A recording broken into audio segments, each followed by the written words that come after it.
So there's both a barrier and a gap. The gap is that we don't have enough treatment options that are well tolerated, that are safe, that we can provide to an aging population, a population with multiple comorbidities where we'd worry about medications we're putting them on. But we also have the barrier of education. Does the clinician understand how to diagnose and treat migraine? Does the patient understand that they have a disease, and they have a disease that has a diagnosis and has treatment options that are available to them? So it's a two-part thing. And I know that we are working so hard on trying to increase education, and having new options is going to be supremely helpful because it's more people in the marketplace, there's more advertising, there's more consumer information, which drives more patients to come and talk to their providers about, hey, I heard about this new drug, maybe I don't want that drug, but tell me a little bit more about what it is. And we see that all the time in clinic. Patients coming in who are really well managed, but have been seeing advertisements or have heard something on social media, and they just want to know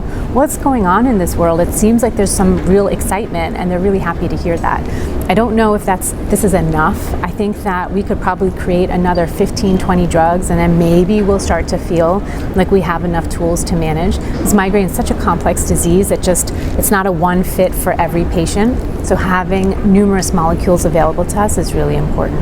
I would hope that that's where we're going to end up going. And not only here are the individuals, here is where the impact is, but also, not necessarily the person, but the disease. Here's the disease that presents with high frequency episodic migraine, very fastly developing into chronic. Here's the disease that stays rare and episodic and always stays rare and episodic.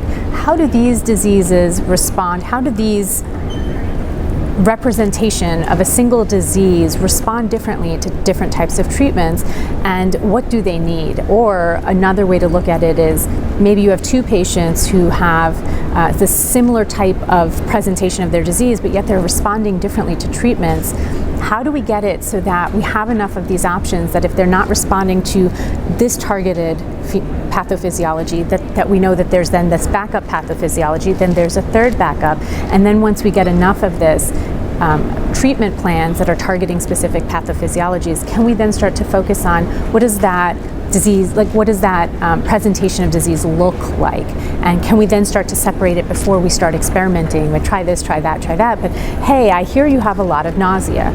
For our patients that have a lot of nausea, this medicine seems to work the best. I mean, that would be an amazing place to end up. I don't think we're close to that because I actually don't think we have enough tools yet to really start to develop that kind of specialization. But I think that's what our patients really want, and that's what we want as clinicians as well. We don't want to struggle with, I'm not sure, I'm going to guess that this might work, because the more failure you have, the less hope the patient has, the more you have work to do to explain not to give up because there's these other options, and we're trying to fit and figure out what this disease is in your case versus someone else.